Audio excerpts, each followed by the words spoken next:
नमस्कार बच्चों, इस YouTube चैनल पर राजेश सर आपका स्वागत करते हैं। आज अपन केमिस्ट्री जो 12th क्लास की है उसके एक मॉडल पेपर की बात करेंगे जो एजुकेशन डिपार्टमेंट ने निकाला है। क्वेश्चन बैंक है। क्वेश्चन बैंक में बहुत सारे क्वेश्चन हैं। उन क्वेश्चनों को अपन अलग अलग वीडियो में सॉल्व करेंगे। पहले अपन कुछ क्वेश्चन जो ऑब्जेक्टिव टाइप के क्वेश्चन हैं उनके आंसर देखेंगे।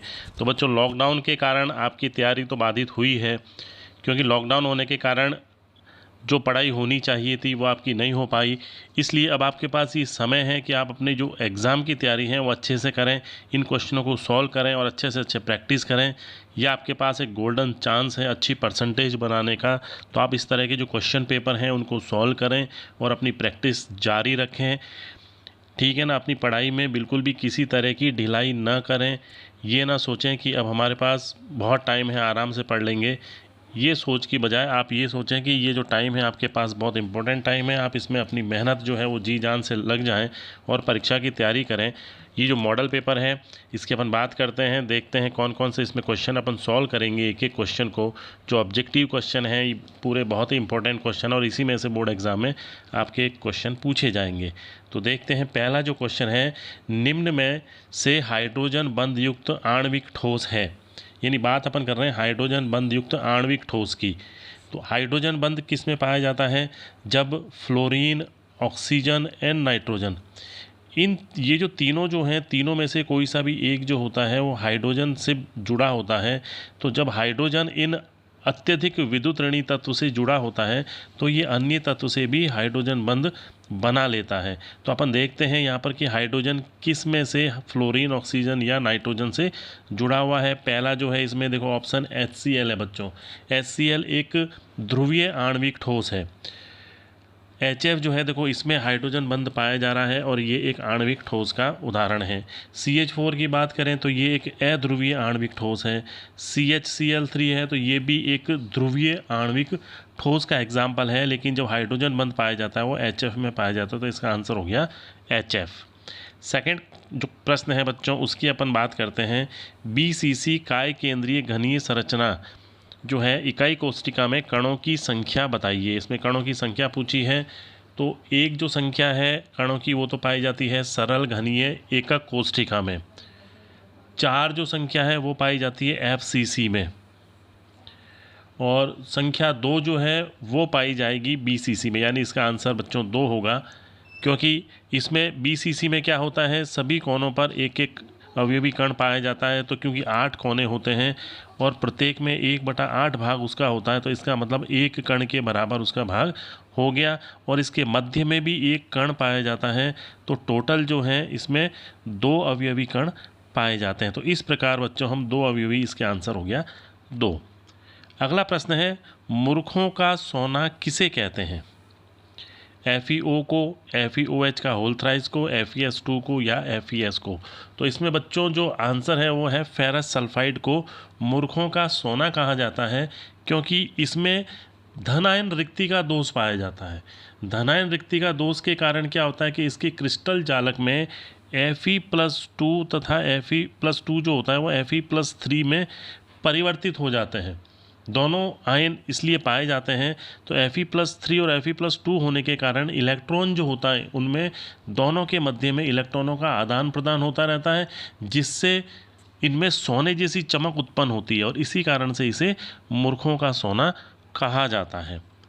अगला प्रश्न देखते हैं बच्चों, प्रत्येक गोले के लिए चतुष्फलकीय रिक्तिकाएँ कितनी होती हैं? गोले की बात करिए और इसने पूछा है चतुष्फलकीय रिक्तिकाओं की संख्या। अपन जानते हैं कि कुल अगर पूछा जाए रिक्तिकाओं की संख्या तो बच्चों वो होता है 3n। 3n में से भी 2 प्रकार की रिक्तिकाएं होती हैं, चतुष्फलकीय और अष्टफलकीय।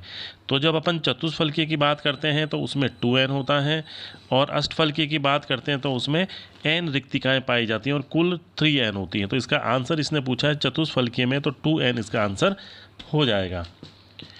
अगला प्रश्न है बच्चों, अर्धचालकों की चालकता ताप बढ़ाने पर क्या होगी? अपन जानते हैं कि अर्धचालकों की जो चालकता होती है वो ताप बढ़ाने पर बढ़ती है, जबकि जो चालक होते हैं उनकी ताप बढ़ाने पर उनकी चालकता घट जाती है। हालांकि ये जो क्वेश्चन है बच्चों इस बार अपने आउट ऑफ सिलेबस है, कोर्स में से शायद हट गया है, तो आप इसकी हालांकि इसका आंसर मैंने आपको बता दिया है। अगला प्रश्न है अक्रिस्टलीय ठोस का उदाहरण है। यहाँ पर देखें अक्रिस्टलीय ठोस पूछा है।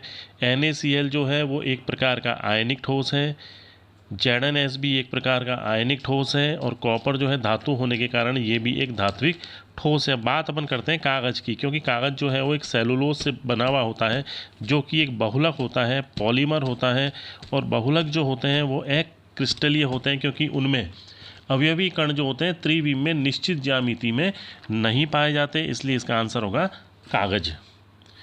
अगला प्रश्न देखते हैं बच्चों, HCP यानी फलक केंद्रित घनीय इकाई कोष्ठिका में संकुलन दक्षता होगी, कितनी होगी? 48%, 68%, 52.4% या 74%।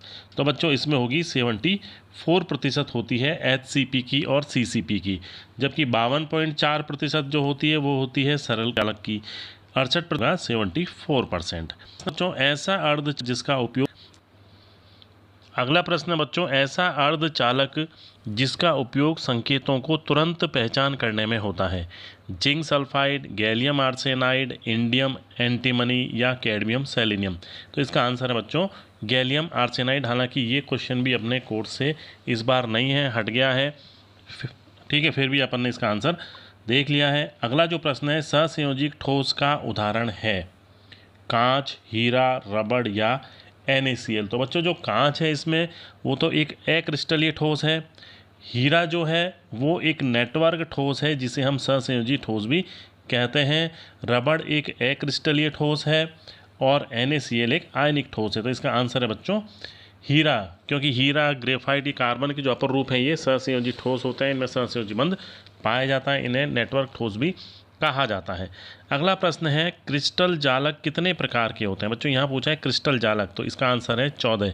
क्रिस्टल जालक जो है वो 14 प्रकार के होते हैं, लेकिन यदि इसमें तंत्र पूछा जाता कि तंत्र कितने प्रकार के होते हैं, तो क्रिस्टल तंत्र 7 प्रकार के क्रिस्टल तंत्र पाए जाते हैं, जिन्हें ब्रेवे क्रिस्टल जालक भी कहा जाता है। ठीक है, सॉरी, ब्रेवे क्रिस्टल जालक जो है, ये जो 14 जो क्रिस्टल जालक पूछा है इन्हें ही ब्रेवे क्रिस्टल जालक कहते हैं। अगर तंत्र पूछता तो उसका आंसर 7 होता है, इसका आप ध्यान रखें बच्चों। अगला प्रश्न है, आदर्श विलयन के लिए आवश्यक शर्त है। तो आदर्श विलयन वह विलयन होते हैं जो सभी ताप और सांद्रता परस्पर राउल्ट नियम का पालन करते हैं। तो बच्चों देखो, राउल्ट नियम के पालन में पहले अपन देखते हैं डेल्टा H मिश्रण, यानी एंथैल्पी परिवर्तन शून्य होता है, बिल्कुल ये पालन करते हैं। फिर पूछा है कि आयतन परिवर्तन भी शून्य होता है, क्योंकि विलायक और विलय को मिलाने पर उनके आयतन में भी कोई परिवर्तन नहीं होता, न ही उनकी एंथैल्पी में परिवर्तन होता है, अर्थात विलय और विलायक के मिश्रण पर न तो ऊष्मा उत्सर्जित होती है और न ही ऊष्मा का अवशोषण होता है। तीसरी बात तो है ही कि राउल्ट नियम का पालन करते हैं, तो उपरोक्त सभी इसका आंसर सही होगा। अगला प्रश्न है, जब किसी विलायक में कोई विलय मिलाया जाता है तो क्वथनांक में कमी होती है, क्वथनांक में वृद्धि होती है, क्वथनांक समान रहता है, पहले क्वथनांक कम फिर अधिक होगा। तो बच्चों इसमें जो पूछा है, विलायक जो पूछा है उसको बताया नहीं कि विलायक कैसा है। विलायक जो होगा यहाँ पर अवाष्पशील होगा। अवाष्पशील विलायक मिलाने पर ही क्वथनांक में क्या हो जाएगी? वृद्धि हो जाएगी। क्वथनांक में वृद्धि होती है क्योंकि अवाष्पशील विलय युक्त विलायक का वाष्प दाब जो होता है वो कम हो जाता है, और विलयन का वाष्प दाब को वायुमंडलीय वाष्प दाब के बराबर करने के लिए बच्चों अधिकतम ताप की आवश्यकता होती है और अधिक ताप की आवश्यकता होती है। यानी इसका मतलब ये हुआ कि विलयन का क्वथनांक शुद्ध विलायक के क्वथनांक से अधिक हो जाता है, यानी क्वथनांक में वृद्धि हो जाती है। इसे हम इस प्रकार भी समझ सकते हैं। अगला प्रश्न है, कौन सा नियम एक गैस की द्रव में विलेयता के मध्य संबंध बताता है? इसकी अपन बात कर रहे हैं बच्चों। तो वांटॉफ नियम जो है इसने तो परासरण दाब को समझाने के लिए गैस नियमों का भी उस पर लागू किया था, यानी इसने परासरण दाब के बारे में बताया था। राउल्ट नियम जो है इसने दो जो द्रव थे उन द्रवों के मध्य के बारे में बताया। इसमें आंसर होगा हेनरी नियम, यानी हेनरी ने ही गैसों की द्रव में विलेयता के बारे में बताया था। ठीक है, अगला जो प्रश्न है बच्चों उसको अपन देखते हैं। निम्न में से कौन सा गुण अणु संख्यक नहीं है? अणु संख्यक जो अणु की संख्या पर निर्भर करता है। तो इसमें हिमांक अवनम्बी, होता है, क्वथनांक उन्नयन भी डिपेंड करता है और वास्तव अवनमन भी डिपेंड करता है। तो केवल हिमांक जो है वो अणु के गुणधर्म की बात करते हैं अपन बच्चों। ये जो होता है ये ऋणात्मक विचलन दर्शाता है। बेंजीन और क्लोरोफॉर्म की बात करें तो ये भी नेगेटिव डेविएशन दर्शाता है। बेंजीन और मेथेनॉल जो है, हाँ, ये धनात्मक विचलन प्रदर्शित करता है, जबकि जल और HNO3 भी नेगेटिव डेविएशन शो करता है। तो इसका आंसर हो गया बेंजीन और मेथेनॉल। अगले प्रश्न की बात करते हैं। दो द्रवों का विलयन जो संगठन में परिवर्तन के बिना एक निश्चित ताप पर आश्रित होता है कहलाता है। तो बच्चों इससे हम कहते हैं स्थिर क्वाथी मिश्रण कहलाता है।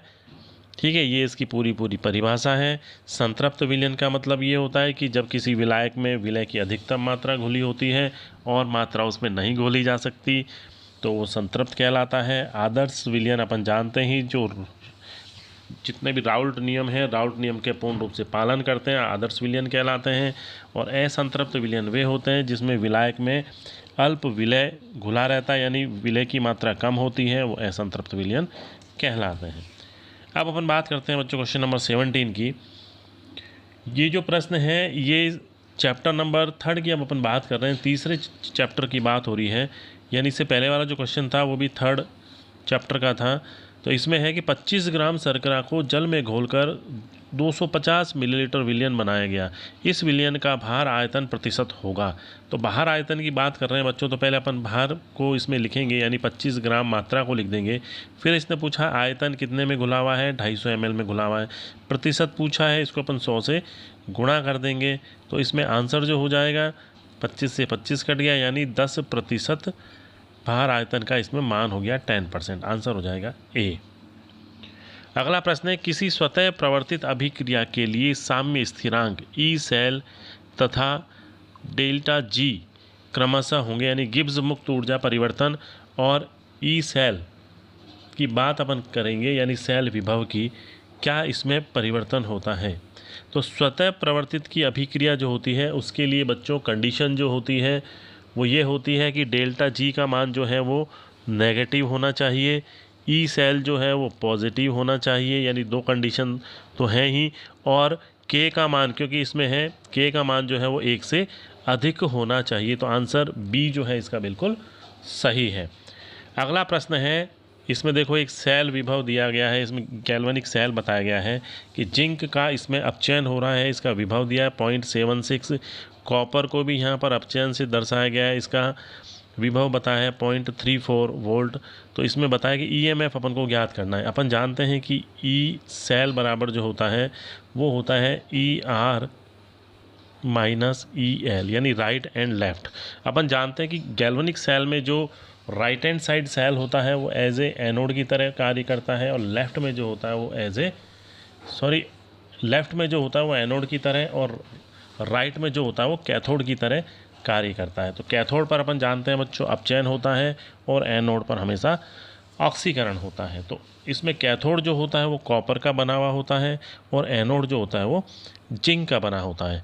तो अपन देखते हैं यहाँ पर ई सेल की अगर अपन ने बात की तो ई सेल, हम यहाँ जब इसको लिखेंगे ई सेल को इस प्रकार से कि ई सेल बराबर हो जाएगा ई कैथोड माइनस ई एनोड, और अपन को पता है कि एनोड जो बना हुआ है वो बना हुआ है जिंक से और कैथोड बना हुआ है कॉपर से। कॉपर पर क्योंकि कैथोड है, एनोड पर ऑक्सीकरण होता है, जिंक पर यहाँ क्या दिखा रखा है, अपचयन दिखा रखा है। तो इसका मान जो है हम इसका मान यहाँ हो जाएगा, ये इसका मान हो गया होता है, और कॉपर में 0.34 ये इसका मान हो गया। माइनस माइनस प्लस हो जाएगा जब ये बाहर आएगा, और ये दोनों की दोनों वैल्यू क्या हो जाएंगी, ऐड हो जाएंगी, यानी 0.34 प्लस 0.76। तो इसका आंसर जो होगा बच्चों वो हो जाएगा 1.10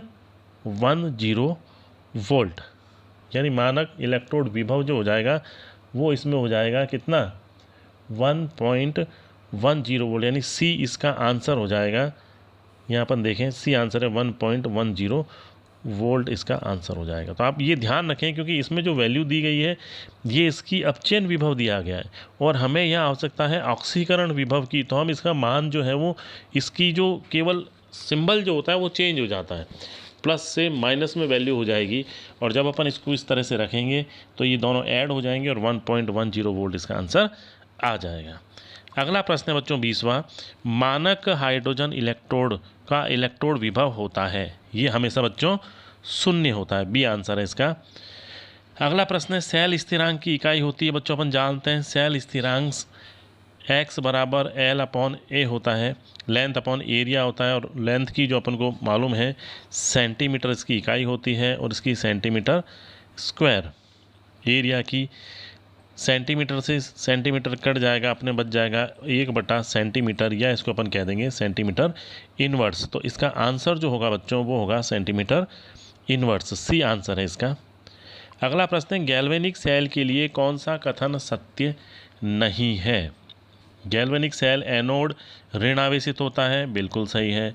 कैथोड धनावेशित होता है, ये भी बिल्कुल सही है। एनोड पर अपचयन होता है, ये बात सही नहीं है, यानी आंसर सी हो गया, और कैथोड पर अपचयन होता है, ये सही है। यानी एनोड पर हमेशा ऑक्सीकरण होता है, एनॉक्सी, यानी एनोड पर हमेशा ऑक्सीडेशन होता है। अगला प्रश्न है बच्चों इलेक्ट्रोड विभव, इसमें एक इलेक्ट्रोड अभिक्रिया दिखाई गई है आपके सामने, Mn+ से M बन रहा है, यानी ये क्या है, एक प्रकार की अपचयन अभिक्रिया दिखाई, इसलिए इसके लिए नर्स्ट अभिक्रिया अपन को लिखनी है। नर्स्ट समीकरण E बराबर क्या होता है बच्चों, E सेल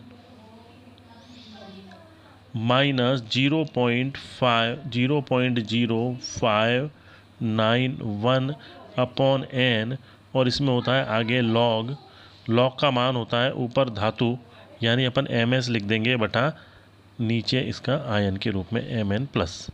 ये अपने पास एक समीकरण आ जाती है बच्चों, इसको अपन और सॉल्व करते हैं ढंग से। तो इसमें जब अपन लिखेंगे ई सेल को, यानी ई सेल बराबर, ये हो गया अपने पास में E cell minus RT upon, इसको इस प्रकार भी लिख सकते हैं NF नेचुरल लॉग के रूप में। तो यहाँ आ जाएगा, क्योंकि ठोस अवस्था में है, इसको 1 मानकर, और इसके नीचे आ जाएगा इसमें Mn+।